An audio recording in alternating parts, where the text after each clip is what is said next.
As for exercise 11, which is the second application, it's required that we calculate the magnitude of the tension force and the angle formed between the tension and x-axis. We were given that a certain girl was swinging, and at a given position it got at equilibrium. So we represented this girl, who is named, Layan, by a point. There are three forces acting on it: a horizontal one, the weight, and the tension by the string. So in order to calculate the tension, we have to make use of the equilibrium condition.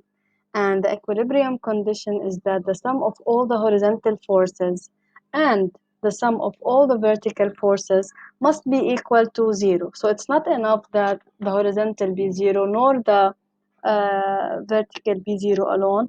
Both conditions must be satisfied. So starting with x-axis, here a force of a magnitude 180 Newton is given to the left, and if we project t on x-axis, we get its x component to be to the right. So the one to the left is preceded by a minus sign, minus 180 plus tx equal to 0. So in this way, we get the magnitude of the x component of the tension force, which is 180 Newton. Now the other condition, which is having the sum of all forces on the vertical axis to be equal to 0. Projecting t on the y-axis, we get ty upwards and the w vector is downward. So plus ty minus w minus shows that w vector is in the negative sense equal to 0.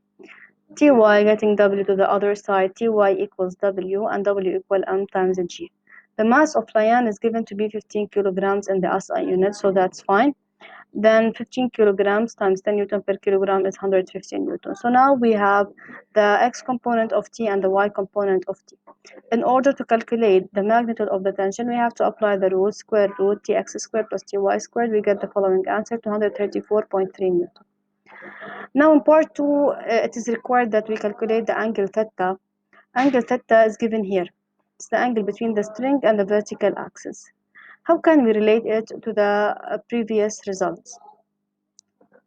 By projecting t on x-axis, we drew a dotted vertical line here. This one is just parallel to this one here. So geometrically, we have as if an F here is formed, and this reminds us of the pair of corresponding angles when two lines are parallel. Then theta here is the same one as the one here. So here in this triangle now, we have an angle theta, a right triangle. What is the side facing theta? It is tx component.